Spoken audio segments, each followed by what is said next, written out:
episode 57. We just got done with 56, so welcome to 57. We're going to jump right into kind of what the weather's doing, what's Jesse's tactics going forward. Early muzzleloader coming in this weekend with a nice cold front. So let's hop right in. What's going on? I've got out a few times. I think I've sat 3 times. Killed a doe 2 nights ago. Felt good to scratch that itch a little bit. And yeah. You get out the kids out a couple times. Yeah. Took the girls out. The first sat, Josh had a couple farms that he's got a bunch of just old nasty deer. He wanted to, bully bucks. He wanted shot, and so I took the girls there, and we sat this just crazy food plot, and saw like 25 deer both sits. The first sit, we had this gorgeous 4-year-old come out. I mean, just like 150 plus inch deer is going to be a mega giant in like 2 years, maybe even a year. He's probably 4, I think, and on the do not shoot list, unfortunately, none of the old bucks showed up, and they had that weekend to hunt and maybe get them out during early muzzleloader. They got to shoot the smokeless though, which they've shot before.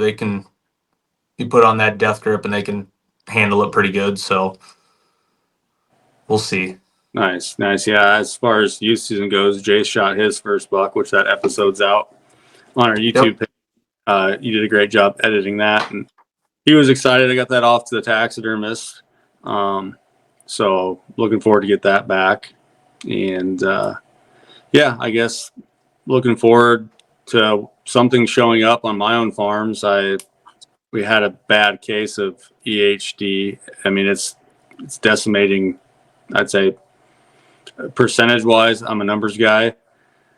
I'd say 50% of the mature deer have disappeared, whether that's from EHD or not. Maybe it's from the acorns falling because of bumper crop, but I've found, I think, 4 now myself, and then the neighbors are finding a bunch. And one guy found, one of our friends, what did he find, 14 down in the county south of here.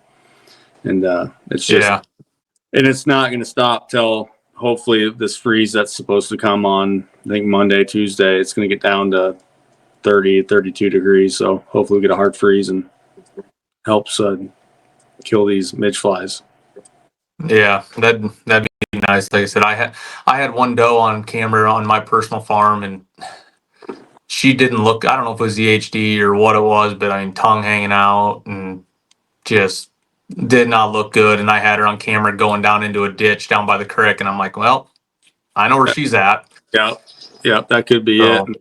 So we've had a couple friends that had trail cameras out, and one buck died right next to it, and he had turkey vultures all over. And whether it was EHD or early season, who knows? But it seems the worst. You've had it bad down south before, but we've never had it this bad in Dallas County, at least since I've been alive, I think. So it's been over a decade since we had it bad. 2012 and 2013 were both really bad years. We found a bunch of deer dead. Yeah, but my number one, who I guess going into the year wasn't going to be until he's the only one that showed up. He stopped showing up September 9th. He hit a scrape and he looked healthy, looked pissed off. He had his ears pinned back and he was just hitting that hemp rope, and that was it. And I told myself there's a high probability that he's dead, because I talked to the neighbor and he wasn't getting pictures of him. I wasn't getting pictures of him. And we went in there, and it's one little creek, didn't have a lot of water, and he was tucked right up in there, and I jumped over him. I smelled him, and then Aaron ended up finding him. But he's 161 inch 9-pointer, which I hit him high last year, and this year, he died of EHD. So it is what it is. Can't do anything about it, but I can hope that something shows up on one of my farms. You and Aaron both been saying it, like, just wait, you're gonna have something big show up. I've always had something to, and we're very camera dependent now, with technology. Do I want to go hunt? Yes and no, because the weather, but also, nothing on cameras leading me that way. And I know that's wrong saying that, because that's not why we're doing it. So if I want to go hunt, I'll go sit in my box blind and where at my own farm. If a turkey comes by, I got a turkey tag type of thing. Yeah, it's just to enjoy nature and get out of the house. Right. Yeah. I don't think it's wrong to not get excited if you don't have a big deer to hunt. I mean, I think that's just where you and I are at in that stage of hunting. Like we don't want to just go kill a buck. Like we want to shoot a big old mature deer, you know, and go from there. But it is disheartening because I have more so than not. That's usually me. I don't have anything, and then all of a sudden you get to the first part of October and they start shifting around on the scrapes. Like, oh, I picked up a deer today. Oh, hey, this deer showed back up, but you know, I had 3 main farms I was hunting this year, and I had a shooter on each one, and I haven't had a picture of any of them. Well, the one on my farm showed up maybe a week ago, 4 or 5 days ago, but besides that, it's been weeks and weeks, like probably 3 weeks since I've had pictures of any of these deer. And then in the back of my head, I'm like, well, I haven't heard about a bunch of EHD, but where are these deer at? So did they change their pattern? Is crop coming out somewhere else, or are they getting boogered by the neighbors? You know, 1,000 different things can happen to them, or they're just milling somewhere else and missing the cameras. I mean, I Yeah. sat, what day did I sit in an evening? It's been early this week. I sat and I had 7 bucks walk out into a field, and they walked 40 yards between a couple cameras, and I never got a single picture of them. And one of them was a really, really big 8-point that I don't have any pictures of, but the neighbor does. So, you know, Yep. that just shows you that you can rely on the cameras, but man, at some point they don't show everything. Yeah, but you've also had big deer in that area that's led you to want to hunt, and I think we're at the point where we're good at camera placement. There's a high probability that we're going to get a picture. There's also a Yeah. probability that we're not going to get their picture at the same time, but it's nice to know that there's a shooter in the area, definitely. Right. And we talked about this, maybe even was today, but I seen a graph from, I don't know if it was from Dr. Deer or who it was from, and it showed hunter harvests up when the acorns are down, and vice versa. When the acorn bumper crop's high, the hunter harvest number is low. And that makes sense because they're not coming out this edge of the field to feed. They're staying in the timber. And we had a heck of a bumper crop. Here in the park, there's a couple of white oaks that just dumped acorns, and there's deer poop and deer out there every night. So it's definitely a factor that comes into play. I hope EHD didn't take any of your deer, and I hope you get some pictures of them soon. Yeah, it's kind of every night just kind of checking or hoping in the morning when you wake up. But yeah, we had like down on my farm, not my personal farm, but my uncle's down south. There's so many oak trees and there are acorns everywhere. I mean, the one spot I hadn't had a camera all year, I put it up and it was literally like walking on marbles on this oak flat on the top. I mean, there was an acorn every, within 4 inches, there was an acorn somewhere, and most of them, there's just 50 of them touching. And it's like, well, this is where they're at all night, and that's from either our food or the neighbor's food. That's 300 yards. So it's like, why they're not going to the ag? They don't need to. This stuff is just as palatable as a ear of corn. Yep, until they need that green food source, which they can get from the timber as well.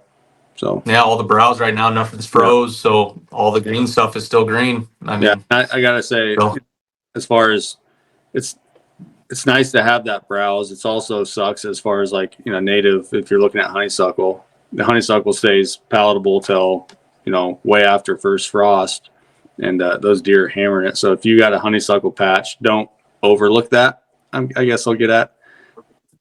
Keep an eye on that. Have a tree stand placed, off a trail, off a honeysuckle, and the deer do love it. And I don't know, my technique might change a little bit. Saturday, I'm gonna go out and move some cameras around, hang some stands. I'm gonna get inside that honeysuckle, where I put an interior food plot, and I've never had this many bucks on one farm, but they're all basket racks, to the biggest probably being 135, maybe 140.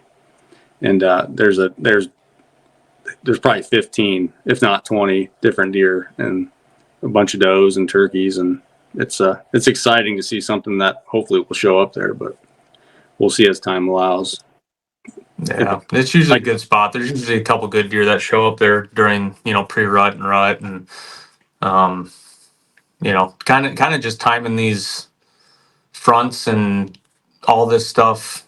Like this last week was the Red Moon, and there were a lot of big deer killed the last 4 days. Yep, Aaron killed on public 166 inch, like 14, 15 pointer, really cool deer. Right. Who else killed on our team? I think that's it on our team. Yeah, we had a couple does get shot. You, Shroppy, I think, yeah. But like our buddy Kalen killed a big old buck. Was that last night or 2 nights ago? 2 nights ago? Yeah, I'd say 2 nights ago. I mean, the juries have been pounding them already. Don Higgins killed his number one deer I saw. I think it was a beast. Lee Ellis killed one. Jared Mills killed one last night. Yep. Big old deer. Deer. Skip's kids both killed big deer. I mean, because it was weird. I think he shot a monster too. Is it Chad? Yeah. Yep. He shot, that thing was like 200 something. Buddy Levi killed one that like 180 opening night. Big typical, but it was during the Red Moon. A lot of people want to just throw the way side of it, but I think there's something to it. I mean, it's not the end all be all, but there's something there. And early muzzleloader on the Red Moon as well. So I'd say there's definitely something to it, and it's worked out. I think this weekend with the temperature drop, early muzzleloader opening, you're going to see a lot of big deer on Sunday hitting the dirt. Sunday, right? Yeah, absolutely killer. The pressure is through the roof. If you can, a lot of people don't hunt in the mornings in October, but if you got a spot where you can get in and out, undetected type of thing, go for it.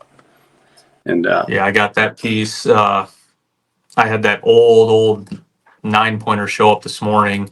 That's been he's like 8 or 9 years old. I don't know if I'll shoot him, but he showed up this morning, the same spot that Titan has showed up a lot in the mornings. So I think Friday I'm going to run down there and hang a set and freshen up some scrapes and go sit like Monday morning, I think. Yeah, I'll be working. Yeah, I think I'm going to sit Monday morning down there, but I'll be out Sunday night. Yeah, Sunday somewhere. night. And then it looks like we have like 1 day of rain in the forecast, which, we're watching all this hurricane stuff and they're getting so much rain and we're just dry as a bone. And right. It's tough to watch all that stuff. And, one of our teammates, Aaron, his family lives in, I think, is it Canton? And they got pretty much wiped off the map in North Carolina. So it's just seeing all that stuff. If you guys listen to this, odds are probably not great that you are, but our hearts go out to you guys and you're in our prayers. And it's sad to see that on social media, but hopefully hurricane doesn't affect it. So yeah, it's unfortunate. Mother Nature can be a bitch sometimes. Yeah, that's exactly right. But he's got Aaron's got an early muzz tag. I think we got a few other teammates going out, so we hopefully we'll have a few more videos on YouTube. Yeah, I have to. Christian's daughter, she shot a pretty good buck during youth season that first weekend, and I have all the footage downloaded, and I just need to edit it and put it up, and I'll probably do that probably tomorrow. I might work on it a little bit tonight. We'll kind of see what the evening brings, but I got some other stuff I need to kind of wrap up on my own end, and we'll see. But yeah, that should be up by this weekend for sure. So if you guys haven't, checked out the YouTube page, we got Jace's hunt up there, and we got all of our other podcasts on there as well. So, Yep. all right. Well, we're gonna make it short and sweet. We hope you guys get out and enjoy time in nature, and hopefully you can get your number one target buck on the ground. And good luck this season. Be safe. Yep. Yeah, wear your harness. All right. Thanks, guys.